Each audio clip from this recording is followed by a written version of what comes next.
A alma e a gente tem o patrocínio Domplex.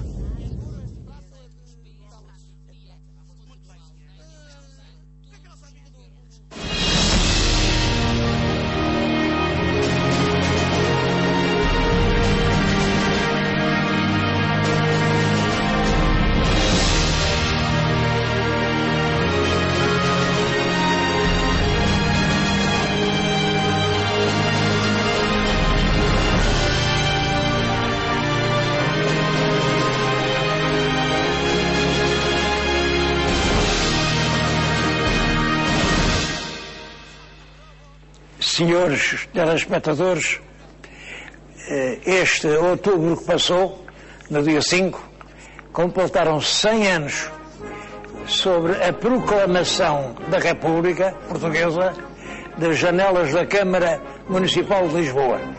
O Governo entendeu, e bem, fazer uma exposição comemorativa desse acontecimento, que é importante. No século XX, os 3 factos mais importantes, decisivos para a história nacional, são o 5 de outubro de 1910, o 28 de maio de 1926 e o 25 de abril de 74. Estas 3 revoluções marcam a evolução da história portuguesa e definiram o nosso destino para sempre. Para sempre. A exposição tem um belo catálogo com imagens preciosas e raras. No título é que diz que a Viva a República 1910-2010. Bom, isto é o tempo que passou, mas realmente a exposição é só de 1910 a 1933. É só apanha a Primeira República. Não apanha nem a Segunda nem a Terceira.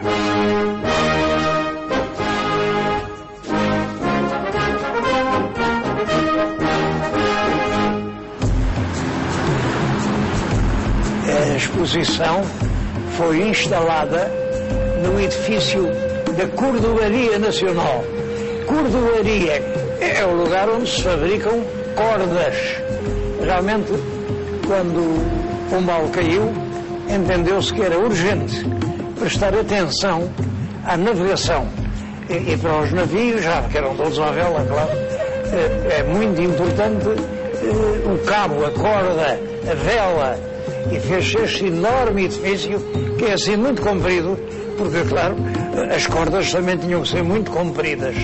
Funcionou e aqui se fez realmente o cordame de quase todos os navios que durante o século XVIII foram ao caminho da Índia.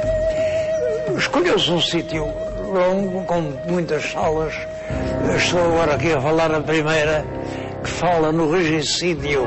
De facto, o regicídio é o primeiro passo para a proclamação da República. Porquê?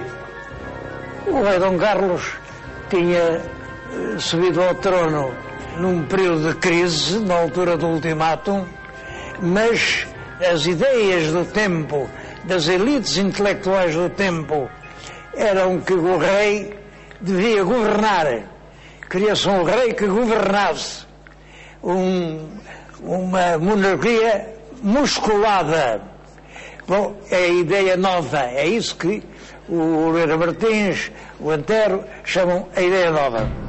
E realmente o rei Dom Carlos escolheu um político enérgico da Beira Baixa, o João Franco, para chefe do governo, dispensou as cortes durante um período permitido pela Constituição, mas e os partidos para poder governar como um forte, e é realmente essa tentativa de entrar num ciclo de monarquia com autoridade que provoca o regicídio em 1 de fevereiro de 1908. Está aqui o Terreiro do Paço, foi nesta esquina do Terreiro do Paço. Estão ali os assassinos, o Costa e o Buissa, mas enfim, aquilo pode enganar um bocadinho, porque pode-se parecer que eram 2. Não. O Terreiro do Paço tinham numerosos atiradores. Diz o Dom Manuel, que estava lá e que ouviu, foi ferido, que houve uma rajada de tiros, e a carruagem que está agora no Museu dos Coches acusam os impactos de numerosas balas e os corpos das vítimas também acusam vários projéteis. Portanto, foi realmente uma cidade armada. Sabia-se que o rei, que vinha de Vila Viçosa, passava ali, estava ali naquela esquina montada um conjunto de atiradores da carbonária, da maçonaria, dispostos a matar o rei. Era difícil escapar naquelas condições. A morte do rei provocou uma emoção e um terror nos meios políticos monárquicos. Foi isso que deitou abaixo a monarquia. A única pessoa castigada por causa do regicídio, imaginem, foi o chefe do governo, foi o João Franco. A Inglaterra estranharam muito, mas como é que é isto? Matou o rei e o único culpado é o chefe do governo. Bom, de facto, só em Portugal recebeu ordem para sair do país, foi expulso do país, arranjaram um outro chefe do governo, o almirante Ferreira do Amaral. Passado algum tempo na República, ele fez-se republicano, ele já era republicano, e pela política aquele chamada acalmação, porque para eles, para esses políticos, o problema era acalmar as paixões políticas que estavam realmente muito excitadas, e foi em consequência dessa excitação que se deu a morte do rei, e por isso é que castigaram o João Franco. Bom, a verdade é que sobe ao trono Dom Manuel, não preparado, muito jovem, sem experiência, e que está há 2 anos no governo, um governo sempre fraco, com vários chefes do governo que se substituem, não se aguentam, até que realmente o Partido Republicano vai engrossando de gente. Pode-se dizer que em 1910 a população de Lisboa, na sua maioria, já é republicana. A política do último meio século, a política de Fontes Ferreira de Melo, a política dos comboios, das estradas, dos telégrafos, dos tribunais, das escolas, a política de progresso, da realização de obras públicas, tinha feito nascer uma classe nova, uma classe de tipógrafos, de ferroviários, de jornalistas, de jardinas, de pequenos comerciantes, de estudantes universitários, de professores, toda essa gente das novas profissões, do mundo novo que surgia, que agora formavam uma classe com um peso político enorme. A gente vê nos comícios, nas fotografias dos comícios, que aparecem milhares e milhares e milhares de pessoas que estão a vitoriar a ideia da República. É claro que aqui nós podemos fazer uma pergunta. O que é que a República vinha resolver? De facto, as instituições políticas estavam desacreditadas, o sistema rotativo sempre dos partidos tinha realmente perdido toda a sua credibilidade e, portanto, por aquele caminho não se ia a lado nenhum. O regime republicano, tal como foi instalado, também não nos levou a lado nenhum. Em todo caso, para o país, a República queria dizer futuro, queria dizer progresso, queria dizer esperança, queria dizer grandeza, queria dizer independência, queria dizer ultramar, queria dizer abertura. A República era tudo. E é esse movimento que provoca a revolta no dia 3 de outubro de 1910. A revolta contava com o apoio de várias unidades militares de Lisboa que falharam. Prometeram que vinham, mas não vieram, e, em suma, a coisa chegou a parecer perdida. O chefe militar da Revolução, que era o almirante Cândido dos Reis, a certa altura, na noite de 4 de outubro, viu tudo perdido, meteu uma bala na cabeça e matou-se. Simplesmente, os civis que se tinham concentrado da rotunda com armas, resistiram, aguentaram, estiveram ali debaixo de fogo o dia inteiro, até que no dia seguinte, 5 de outubro, os navios de guerra, o couraçado Vasco da Gama, o cruzador Adamastor e o cruzador São Rafael, foram atacados por marinheiros, tomados, e fizeram fogo sobre a cidade, sobre o Palácio Real. Isso originou uma diligência diplomática do ministro plenipotenciário da Alemanha, que vai até a rotunda para pedir um armistício, para recolher os súbditos alemães.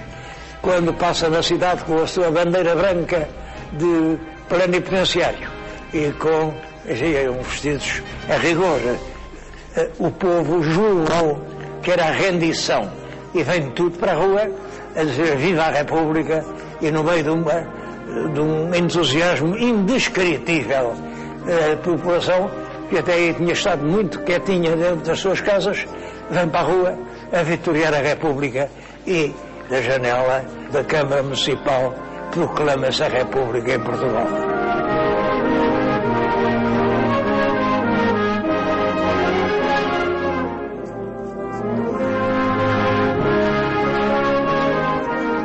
Proclamada a República, seguiu-se a constituição de um governo provisório que era chefiado pelo professor Teófilo Braga, que acumulava as funções de chefe de Estado.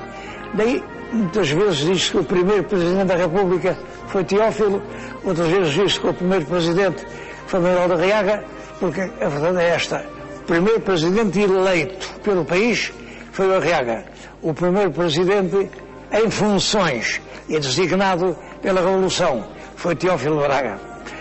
Estão ali os rostos, alguns dos rostos principais da Revolução. Lá está o retrato do Almirante Cândido dos Reis, lá está o José Relvas, aquele infeliz lavrador dos patudos, da Alpiarça. Lá está o António José Almeida, um homem que tem um papel muito importante, popular. Lá está o médico Miguel Bombarda, que teve um papel importante. Ele era psiquiatra, teve um papel de propaganda enorme, mas no próprio dia 3 de outubro, e nunca se esclareceu bem porquê, um dos doentes dele, um louco, procurou-lhe uns tiros e matou-o. Bom, por isso ele não pôde entrar na Revolução, mas ficou entre os grandes autores da Revolução, e em todo o país se fizeram ruas de Miguel Bombarda e fizeram ruas Almirante Cândido dos Reis. Eu vivia em Leiria, no Terreiro, toda a gente chama o Terreiro, mas o nome que está lá na esquina é Largo Almirante Cândido dos Reis.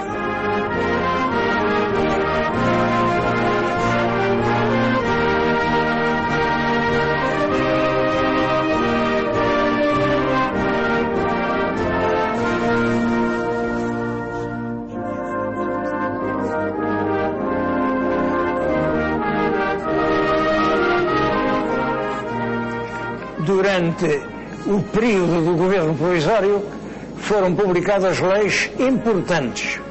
O ministro da Justiça era o Dr. Afonso Costa, um professor de Coimbra, homem muito inteligente, mas de um anticlericalismo, de um anticatolicismo quase frenéticos. Ele prometeu ao país que dentro de 2 gerações já não havia religião católica em Portugal. Bom, isto é um disparate, porque claro, a religião católica em Portugal tem 2000 anos. Não se pode acabar em 2 gerações. Bom, mas perseguiu o clero, fechou as igrejas, fez a lei de separação do Estado e da Igreja, que confiscou todas as igrejas para o Estado, e para fazer atos de culto dentro da igreja o padre tinha que pedir licença ao Estado. Bem, um jacobinismo furioso que desencadeou uma questão religiosa que não se apagou. Quer dizer, a República entrou de uma forma ostensivamente contra a religião mais antiga do país, e isso foi mau. Foi isso que provocou um sentimento contra-revolucionário que viria a triunfar no 28 de maio.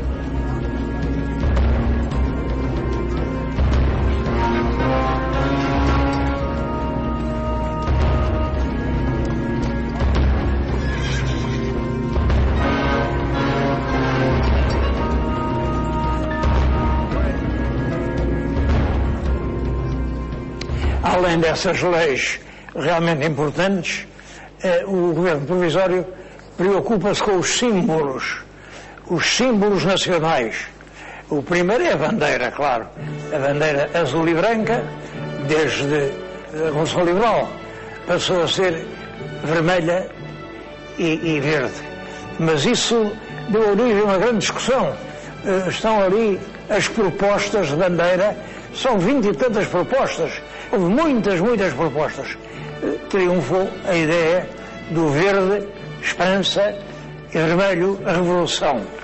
Mas incluíram qualquer coisa que ela não tinha de antes. É a esfera armilar. Como vê, o escudo nacional das Cinquinas está inscrito numa esfera armilar. A esfera armilar é o emblema escolhido pelo rei Dom Manuel I para mostrar a grandeza planetária de Portugal. Era um abraço à volta do mundo, e é isso que a esfera armilar quer dizer. Penso que hoje não se justifica muito a esfera armilar na nossa bandeira, mas enfim, é um símbolo, é uma recordação. Outros símbolos foram o hino nacional, era o hino da Carta Constitucional, também desde 1834. Passou a ser a portuguesa. A portuguesa era uma canção de protesto contra o ultimátum britânico de 1890. Seja o eco de uma afronta, o sinal de um surgir. Dizia aí. Bom, a gente hoje continua a cantar o hino sem lhe ligar realmente nenhuma acessão histórica, porque isso tudo já lá vai. Outra mudança é a estampilha versal. A estampilha que tinha o retrato do rei acabou e arranjaram uma estampilha, por sinal, acho eu, muito feia, com uma mulherzinha vestida, enfim, que é a República. E isso durou muitos anos. A própria moeda, o real, foi modelado. Agora já não é real. É o escudo. O escudo durou até, como sabem, há meia dúzia de anos, quando foi substituído pelo euro. São as principais mudanças feitas durante o governo provisório.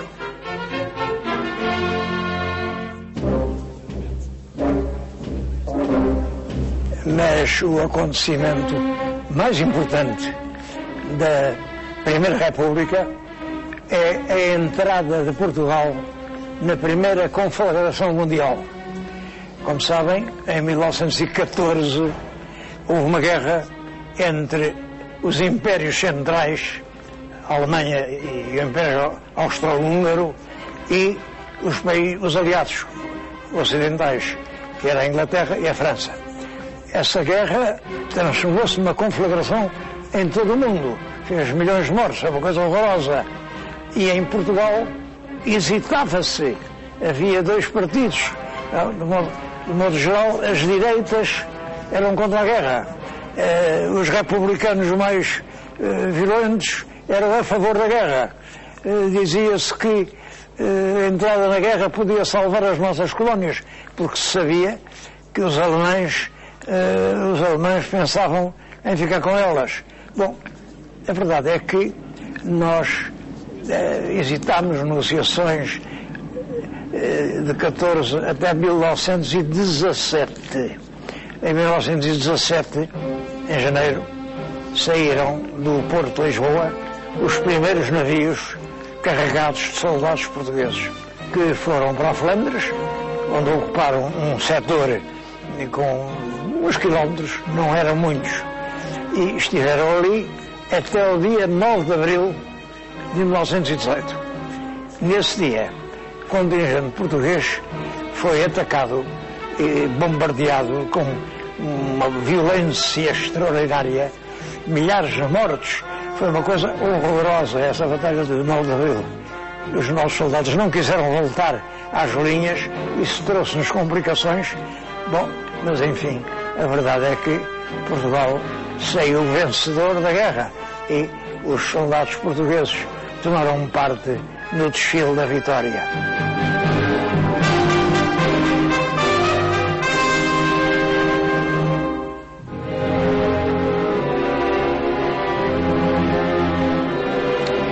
Entretanto, a situação política interna é má.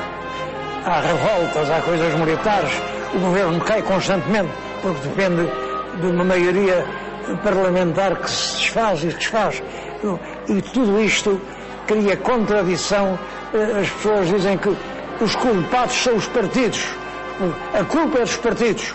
Bom, isso provoca, em dezembro de 1917, a revolta do Major Sidónio Pais. Sidónio Pais é um antigo diplomata da Alemanha, faz uma revolta, apodera-se do poder, dissolve o Parlamento e põe em prática aquilo a que se chama a ideia nova. A ideia nova que já tínhamos visto com Dom Carlos, volta agora a estar com Sidónio.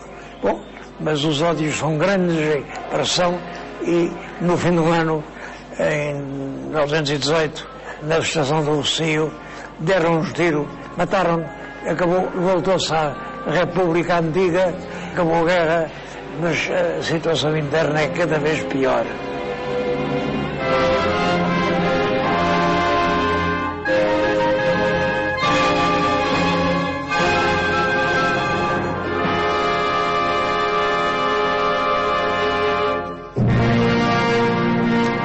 No dia 28 de maio de 1926, o general Gomes da Costa, em Braga, revoltou-se, trouxe atrás de si uma série de regimentos, entrou em Lisboa e proclama uma ditadura militar.